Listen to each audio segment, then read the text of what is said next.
Hi, I'm Jackie, And I'm Seth, and this is Never TMI. where we talk about real things. Nothing is ever off limits. Well, welcome back. I know. It's Another episode. Yes. Happy week after Christmas. Yes, Merry Christmas to everyone, and Happy New Year coming up. I We know. apologize because we're still new in the game here. And, Yeah, we didn't really give you guys a warning that there wouldn't be an episode last week, but Yes. where it was so close to Christmas, we kind of figured everybody was busy anyway, but we just took the time to be with our family and prep for the weekend, and we hope you guys had a wonderful holiday. Mm-hmm. So, yeah, we'll try to do a better job of if there's a week we're going to take off for Yeah. holiday or, We'll let you know. something. Yeah, we'll let you know. So, Okay. I'm excited for the topic today because where we are I am heading too. into the new year, we are going to be talking about our 2022 list of regrets that we do have. I mean, we're both not like regret people. It's like every experience we've had Right. in life, we firmly believe yada yada, the whole thing. Like it all brought us to where we are today and stuff. But there's definitely things we would have done differently had we known better. Learned. Yeah, lessons learned. So Hindsight being 2020, these are things that we would have totally done differently. we would have done differently, and it's good, I think, just to reflect too. It was a good exercise for us to reflect on the year, to think about like what are some things that really we didn't know going into it, but Yeah. looking back we would like to change and maybe not make those same mistakes. And like Jackie's saying, when I was in college, our team motto was no regrets. So it's almost like I can never. If you ever said like, "Oh, I regret something in college," you would get like jumped. But you, so it's like, and that's something I've learned a lot this last year: the concept of failure. Like, if you learn something from trying and not succeeding, is that really failure? And so that's Yeah, it is what it is. we don't regret the things that we did necessarily, but there are definitely some things that we Have learned and can have take learned away and will turn into maybe would do hopefully over. yes. A chance. And then hopefully, I mean, I don't know. I love, even looking back on this year, I love learning. I think it's just my personality. I think I'm very open to learning, growth, constructive criticism from people who actually know me and love me. Like, I really care. I really care about, I'm like, no, I don't want to be that person that looks like cringy and I'm doing something that everybody's like, whoa, Jackie. I'm like, no, tell me. Like, I want, if I can like grow and learn from it, like, please let me know so I can be better. Like, it's just, I think it's a healthy mindset to have. And so I love, like, looking back, we both definitely don't have like a negative, I'd say looking back on the year, we're not like, oh my gosh, like it's not like a drag and we're so disappointed and all that kind of stuff. Like, we definitely are like, okay, like I feel like we have a healthy, positive mindset. And then, I don't know, I get excited to be able to talk to our kids one day and make changes. And like, hopefully it turns into wisdom, like you make mistakes and you learn from them. It is what it is. So, And that's what that's kind of why we're doing this episode again, closing out 2022, going into 2023. Hopefully you guys can pick up something that maybe is like, oh, we're in that boat, we've been in that boat, and just, a different perspective, or if you can learn from our mistakes, that would make us very happy. So you guys can don't laugh make at the same. us because Yeah. we sure made some. But let's get started. All right, so first mistake of last year we made in January, February, March. So the month of March, The entire month. we planned a vacation to. We went back to Coronado, Coronado, which is California. California, in San Diego, and that's where Jackie and I lived when we first got married. And so we took just a month to go back, and the goal was to like live life in a different place, because at the time we were still with her parents. So we were kind of always in this like, are we moving? Are we not moving? So why don't we just pick up and go somewhere? And March, we went there for the month of March, which it was a great trip. We made So a lot great. of great memories, and just going back to that, like Coronado will forever have just a special place in our hearts.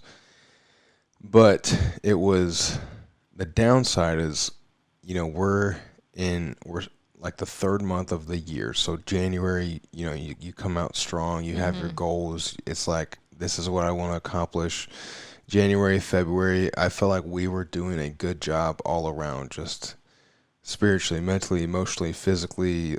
Like Financially. we were like on a good track. And it was just like It was like a whole month out of the year that kind of set us back in every single way. and it just completely stopped like any momentum that we had for us to then pick up and like semi relocate for just a short time. And it was like a rough time.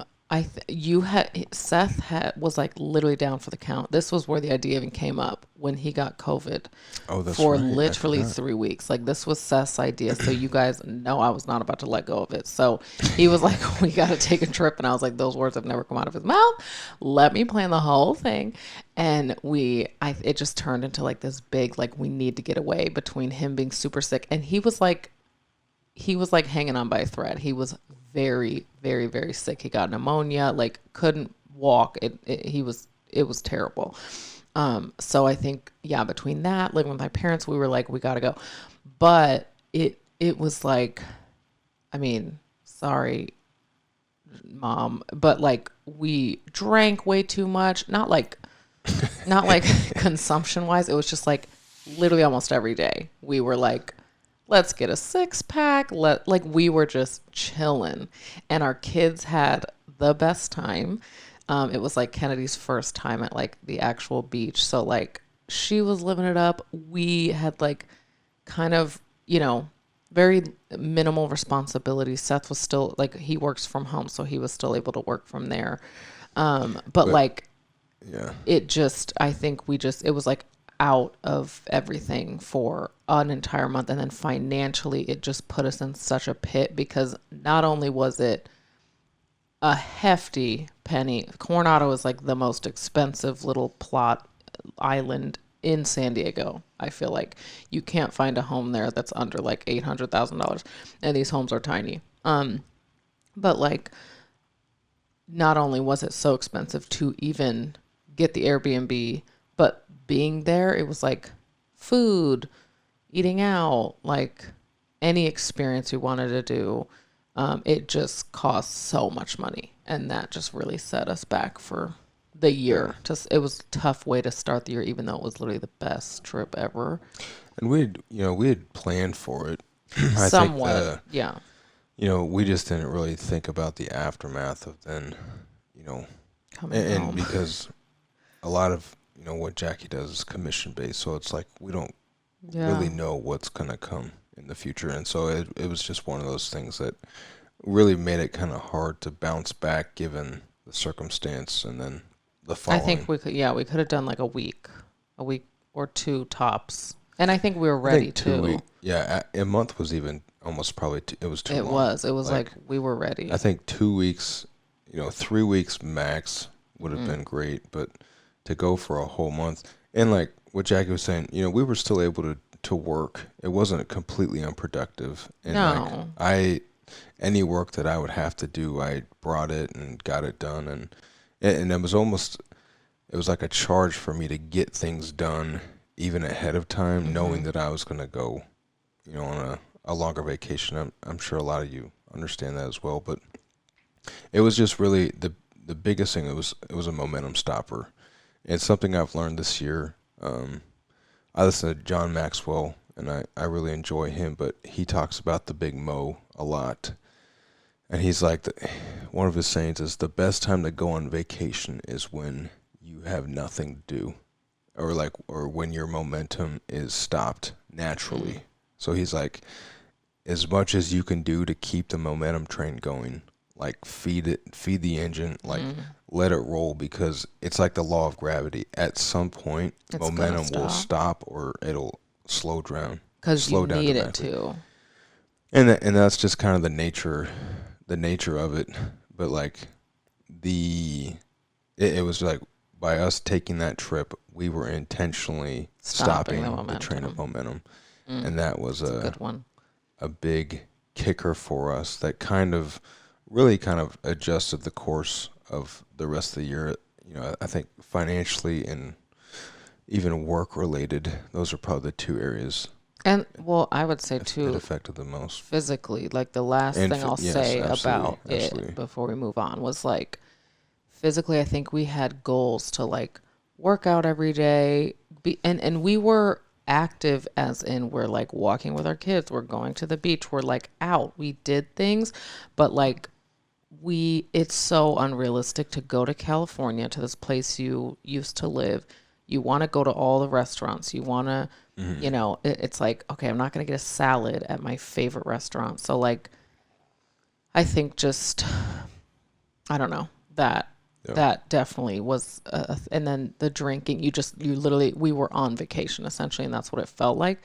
So I feel like physically we definitely set ourselves back. I'm sure I gained like 10, 15 pounds just like eating whatever we wanted to. And it was such a fun trip. But looking back, we totally should have either shortened it, planned way better, and we learned a lot. And now, you know, we're planning our vacations for like 2023. And I think saving for them in advance, budgeting for them in advance, and trying to, Strategically plan them yeah, from a time standpoint too. Like, yeah, so it's like, you know, at least for us, not being so Christmas, impulsive. Yeah, like Christmas is a downtime, you know, or even really the month of December mm-hmm. has typically been more of a downtime. Not to say that it will forever be, but Mm-hmm. you know, knowing kind of your schedules and, you know, when work might be slow or something, like being strategic in that, and then also not planning something so monstrous as to just Yeah. Like we were like, oh, we should go on another trip, but I don't think we would ever do like, not, I mean, we'll never say never, but a month was just a lot. And so we're kind of like, okay, I think like a week and a half tops if we're doing like something big. And then you can like splurge a little bit more and you're not so worried about like, you know. And I think, you know, it comes down to, there's a way to do it, but if you have the systems in place to be able to do that, then by all means, you yeah, know, we just weren't we prepared. just weren't prepared for it. So That was a little long-winded, but we'll yeah, move on to that was a number big two. lesson learned for That us. was a big one. That was a big one.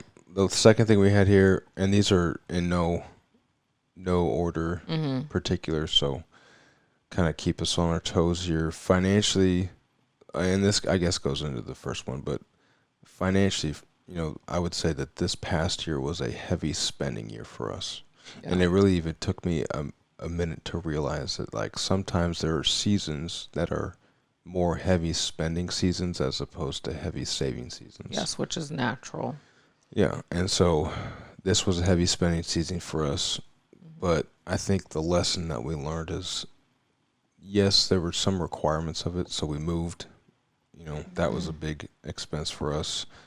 But like we that we- chose. Sorry, go ahead. Well, yeah, and that's what I was going to get at. We moved because we, you know, it was time for us to move, and that was a heavy expense. But then we Yeah. also chose, you know, things like experiences. We prioritize experience over, Travel, food. you know, frugal saving, stuff like that. Yeah. And not that that's always a bad thing, but the balance of it, I think, is the lesson that we've learned. Is, Yeah.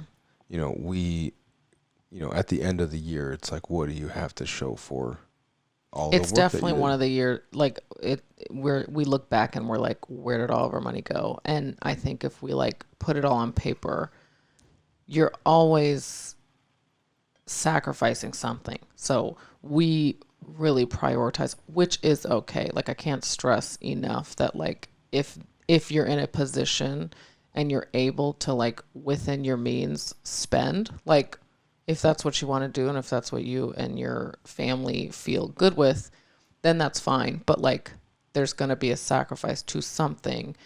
And just like if we, spent this whole year saving, there's going to be, we may have sacrificed experience and, cool memories and whatever. So this year it's hard to say like we regret, but I definitely look back and I'm like, I wish we would have balanced it out a little bit more and would have prioritized saving more. Like we still have some debt. We still have things that we like I'm pregnant. Like there's definitely things that we can like, we could have set aside for, but we kind of just spent. It was like whatever came in, we kind of like allotted it to spend. And it wasn't our intention. Like we weren't, mindfully doing that. But looking back, we just didn't prioritize like saving for a home, saving for anything. So yeah, it was just tighter. And then it was obviously a bit more stressful. And yeah, so I would say that's probably one of the biggest ones that we both felt in looking back. Yeah. And actually, this would be another interesting topic for a podcast. Jackie and I we're, completely opposites, essentially, in most areas. And so it's like our view of a lot of things are, on opposite ends of the spectrum. And I guess we'll use finance as an example, but like the way that I view finances and would operate finances is more type A, like I don't need a lot, I can be frugal. And Jackie is more the generous giver experience, like let's enjoy. And so finding a balance between those two. But the topic or something that'd be interesting, I think, to share is to go through several maybe big things like that and explain our different viewpoints and how something I've learned though is just because Jackie views money in that way doesn't mean that that's wrong or that's or a that wrong way. I don't care. Yeah. Right. It doesn't mean that you don't care, but it's also not necessarily a wrong way to manage it. Like there's a healthy way for her to manage money given her viewpoint of it and her strengths of it. And there's downsides to it as well. But it kind of goes, it's like the Enneagram. It's like personalities. It's like you have a main personality and then there's kind of like positives and negatives. To each. And so I feel like that would be a good topic. That would be just, and we've had conflict just around that because we are so different. Mm-hmm. Finances is obviously a heavy one, and we agree. I think we're on the same page, but when it comes to like our point of view, our perspective of it, it's different. And I'm definitely just more like, it's probably like one of Seth's number one stressors. And even though I'm fully aware of where we're at financially or like whatever, it's just maybe it's like a top 5 for me. Like there's other things that take like precedence over it, even though I do care about it. It's just, we think about it so differently, but like there's a healthy way for him to, like his view, I can look at it and be like, oh my gosh, it's terrible. Like how can you survive thinking about money like this? But there's a health, it's not wrong. It's just different. So that would be a good topic. Yeah. No, sorry for the side note there, but we might have to. That'll stop be one of ours so for early next year. Mm-hmm. All right, next one. We started a lot of good habits, but we didn't plan to stick with it longer than we did. And so I guess what we mean by that is, I think for me, when I writing that out, I think a lot of diet. And I've probably tried almost every diet under the sun. But whenever I think you're always of like a diet, learning about diet them. has a start and an end point. It's like I'm going to start for a week or a month or 6 months, but there always comes an end point, and it's like the mindset to carry on past that, it's just like it's How like do I transition into real life? yeah, there's the transition is hard, and so Yeah. it's just like when you hit it or you reach the goal or whatever, then it's just like freedom, and Yeah. I probably have lost over 40 pounds this year, Which but I've is also crazy. probably gained Oh my gosh. about 40 pounds this year. So it's like if you could just Yeah. Yeah. streamline your No. efforts and stay consistent with it, it is like that's the regret I think I Hmm. have of. It's not that I regret trying things or trying diets and sticking to them, but then it's the follow through, it's the consistency.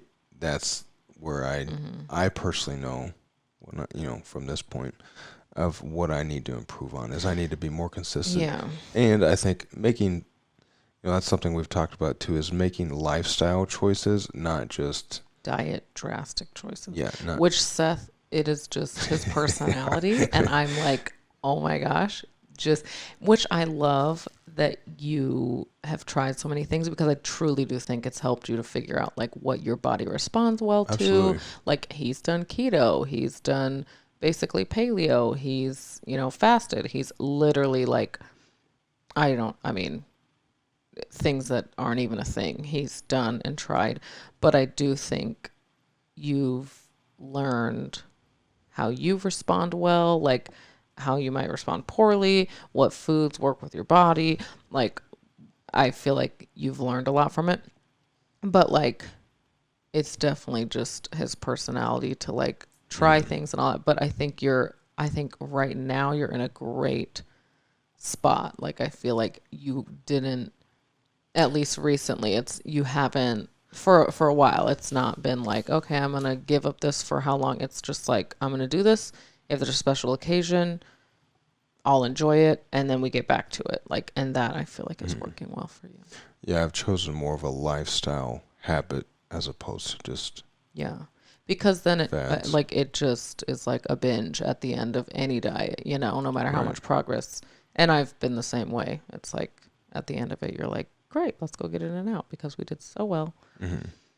And I know you were talking about stretching at Oh that point. yeah, I feel like one of my biggest regrets is just yeah, again, on the same vein like not sticking to something. Like I went through a period of time, I probably lost like 10 pounds and was just like on it. I was working out every morning. I just really had my routine and I don't know. I mean, discipline is something I absolutely need to work on in every area of my life, but I just didn't stick with it. And I wish this year, especially, I just would have more so prioritized like my posture, my flexibility, like things like that, not just like losing weight, but Mm. Like just like overall health, health on the inside of of everything, not just like my stomach or my gut, but like my bones, my everything. So, um, yeah, I wish I would have done that, but Yeah, that's a good. yeah. Okay. Next one we have here is transitioning Kennedy to a big girl bed. Oh my gosh, she was not ready. Yeah, Just not ready. And that kind of happened with potty training too. Like we just kind of were like, okay, I think we should we because jumped the other gun. kids do. And it's like every kid is so different and she is still in a crib and is thriving and it's like the best. She just was not ready. She would get up a million times. She um was not like I mean, she's 3, was 2 at the time, like just turned 3. And so it was just like a little early. But I have siblings who like freshly 2 were in a big kid bed and they did great. So like you just never know, but that was like such a sleep depriving season Hmm. because she would just I mean come in the middle of the night and it was the most petrifying thing like waking up to a little face in front of yours at 3 a.m.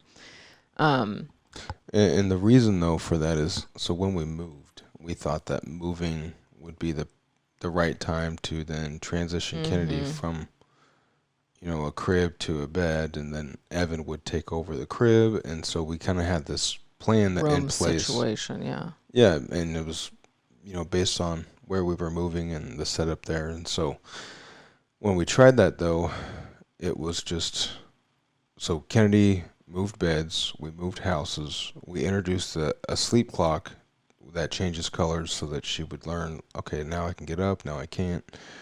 And I think, within that too, we were probably potty training at the same time. So there was like a lot of different changes going on. Mm-hmm. And we were thinking, oh, this might just be a good time to add this in. And looking back on it, it was just way too much for her to handle and to process. And so it was probably a couple months, 2 or 3 months, that we tried this routine, and she just started getting crabbier and and Waking finally up earlier. and we just finally realized like she's not sleeping well, and No. and so we kind of start backtracking Yeah. through what happened. And so we slowly, then we wound it back. We put her back in the crib. We moved Evan out of the room into her own room.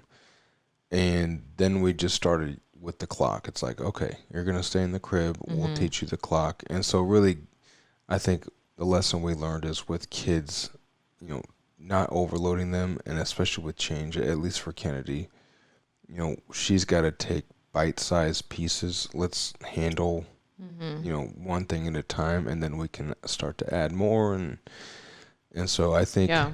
she understands the clock now. She's doing great with that. And actually, this will lead into our next Mm-hmm. point as well. Is Evan Mm. sleep training? Evan is another regret we had, because I think through the transition and kind of all this, we had gotten into the habit of giving Evan A bottle bottles. in the middle of the night or two. Yeah. Yeah, it was just kind of like one, and it was like somewhat easy for us probably until I got pregnant, because like then it sort of Seth was like the only one getting up for a long time, Mm-hmm. and still is like. So that was just we it was like it was just easier. It was like more it was less stressful, and it was easier, more convenient for us Mm-hmm. to give her a bottle. If she woke up and was crying for more than like 2 minutes, we were like, okay, let's just give her something. Um, and we did that, but she's so old. Like she's literally what, 14 months old. And so it, it was like, we never really, we did sleep train her in We my parents' house, and it was fine. It was great. And then we went to California, and that ruined everything. Okay. Because she ended up sleeping like in a pack and play out in the living room because there weren't enough rooms. And so when we came back from there, that was when we were like, okay, we did the easy thing, and not really, not because it was easier. We just were like, let's just do this. It's working. Mm-hmm. And then kind of kept saying like, all right, we'll sleep train. But we just kind of didn't. And then it wasn't until probably a couple weeks ago that we were like, we're done. We need sleep. You need sleep. Like she's too old. She's more than fine. Like we cannot keep getting up in the middle of the night. And Yeah. it's been a little rough, but she's finally, I'm pretty sure she's going through like a sleep regression too or something, but she's finally getting it, I feel like. And Yeah. And I think because she's, now over one, like yeah, it's taking her longer. totally. Like I we think kind we of kind fed of the ruined monster, it. and now Yeah. it's like if I'm not getting my bottles, Yeah. I'm She's gonna throw really a fit. upset. Yeah. And so it's But taken again, a she lot. is so fine and probably could do without. Like, Oh, it's absolutely. good for her to not have a bottle in the middle of the night. Like, she does not need it. And so it is, yeah, we kind of like made it harder on ourselves because she's so much older. And I do wish we would have done that a lot earlier. Right.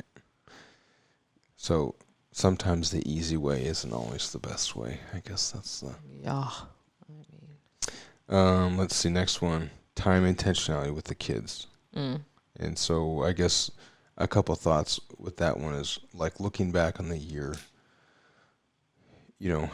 we always look at our growth. How did we grow over the year? But, having kids now, that's something that we're still trying to yeah. learn and learn to look at. But like, how did our kids grow this year? And what's the fruit of their, and granted, a year for them is, maybe half of their life at this point. And Mm-hmm. so it's just like what memories did we help them create? What experiences did we How did provide they them? develop? Like, Yeah, and so when we look back on that, I think it's that can be a hard one.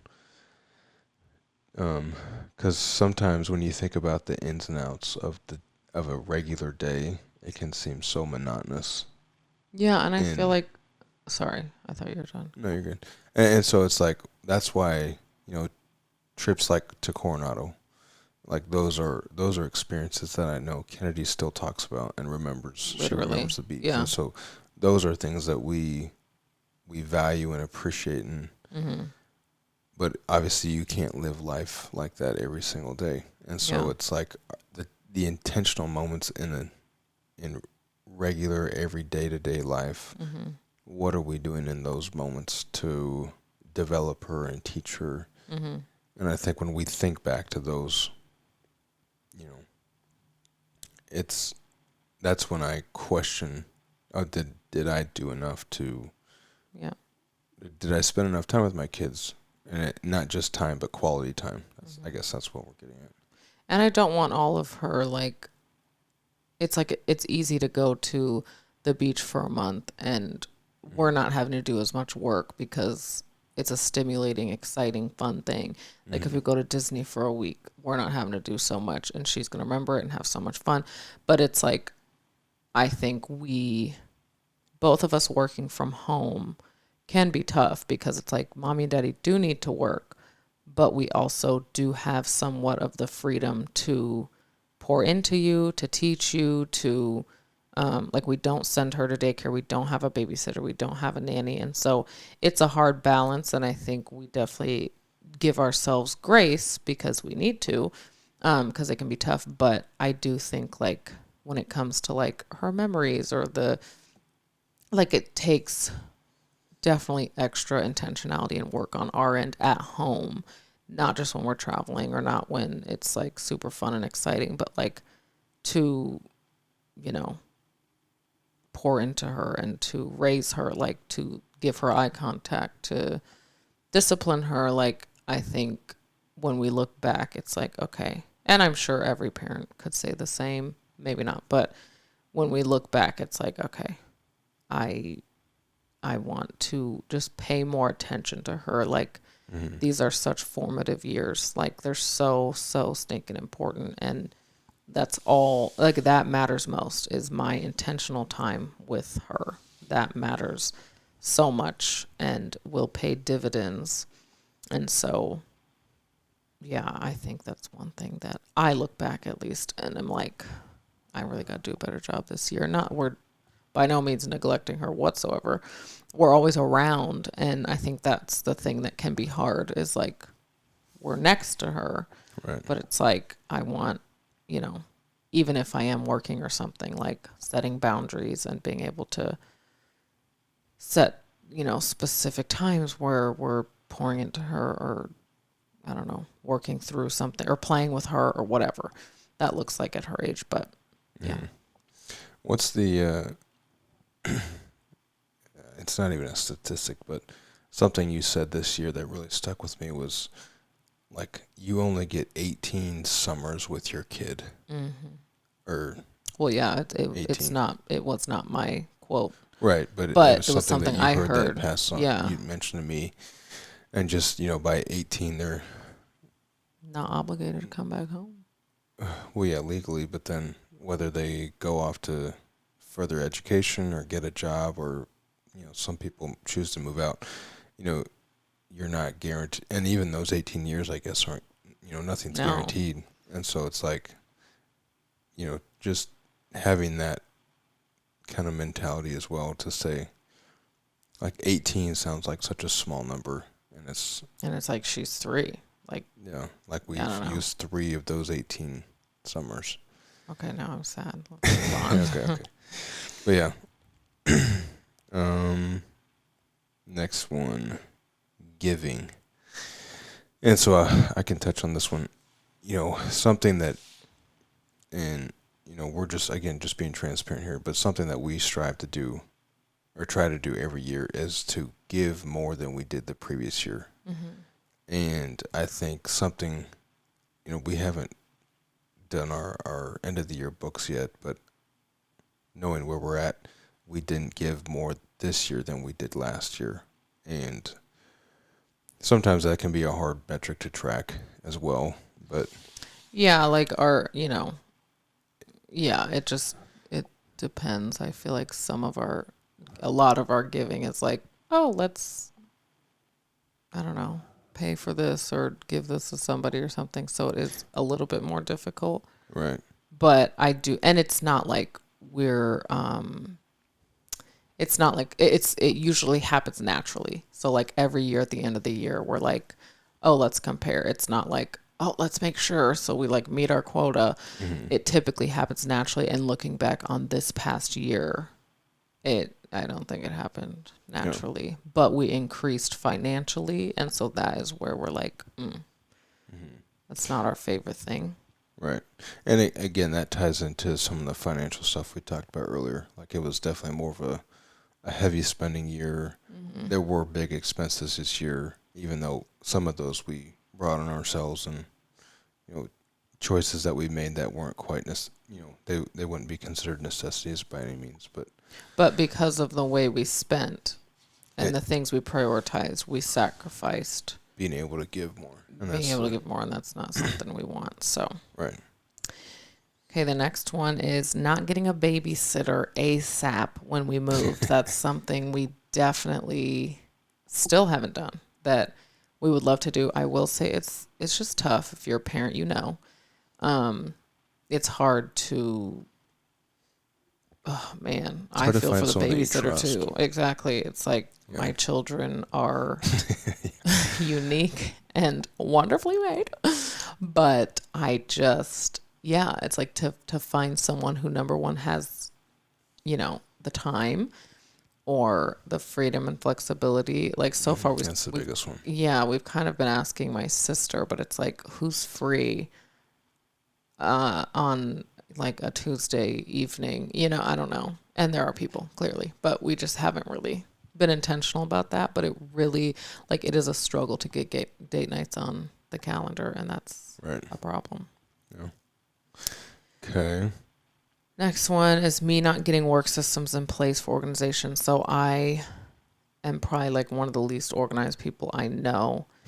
And I work for myself. So that's really a bad combo. And I had my sister who was life-changing, very, very helpful, but she's got a life. She's got big goals and dreams, and time-wise, it just, after a while, I was like, okay, I'm essentially holding you back. So, that was a blessing, but it kind of opened my eyes to like, okay, I do need help, right?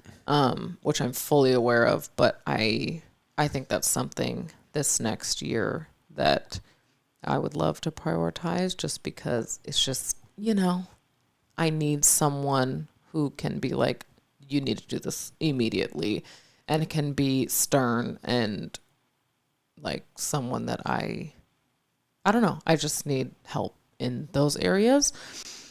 So yeah, that's something I regret, because I think a lot of this year was like stressful mentally because I was not organized, and it was hard to meet deadlines, and like that could have been avoided easily.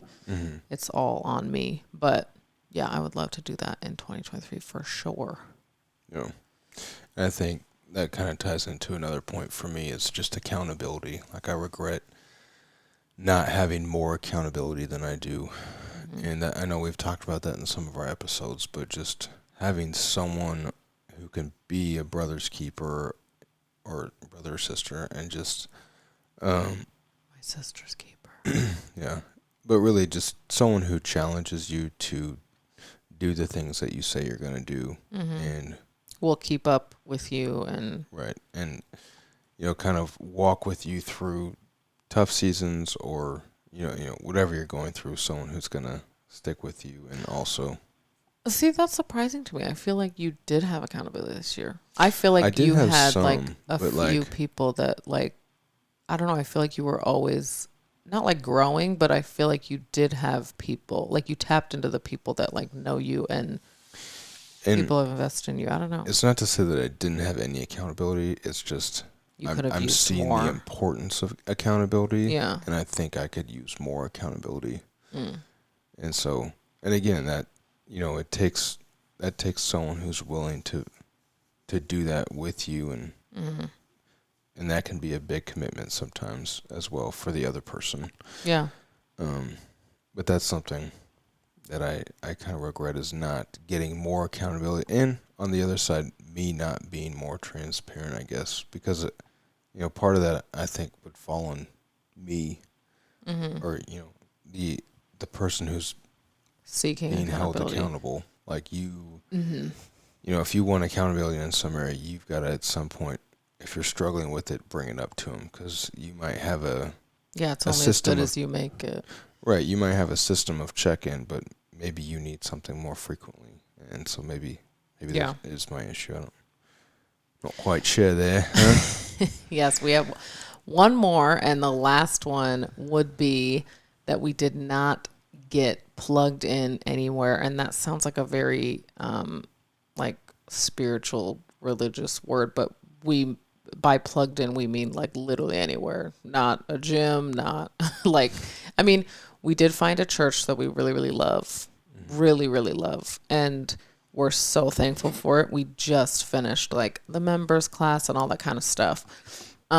So I'd say we're off to a good start for the new year, but looking back, like I genuinely, I mean, I think both of us, like we do not know people outside of family that don't have to do with like work or anything. Like we don't have any couple friends really, like which is not a necessity. And I stand firm in that. We do, like, if we didn't have any community, I would say that would be probably not a healthy thing, but like we have a ton of family and just wonderful friendships within the family and whatever. But I do think we kind of wished just in the community and in, I don't know, like lots of areas we might have. Our neighborhood, our church, Yeah.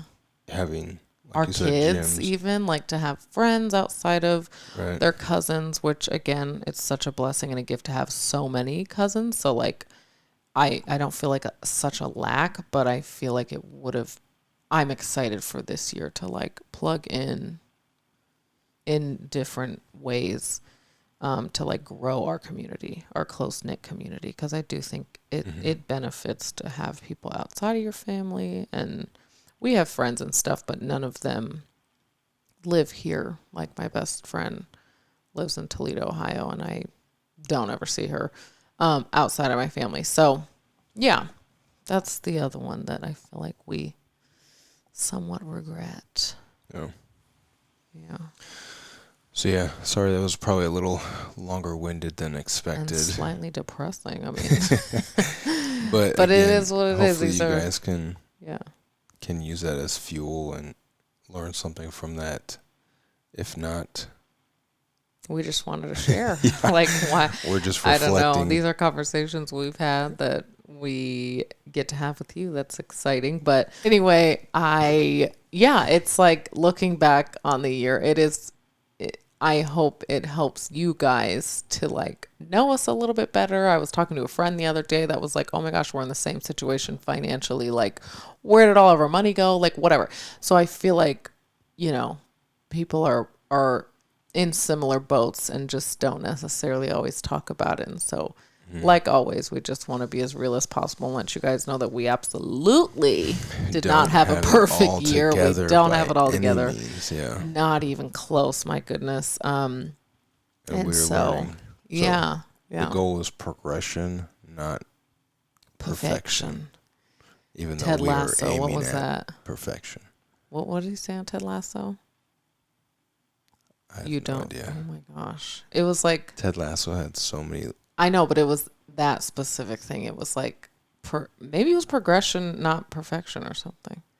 It was that phrase, but just unique. Anyway, thank you guys for listening. We hope, I don't know. It either helped you or entertained you. I don't know. But I don't know. I'm glad we got to be open with you. And what? We are rambling. Okay.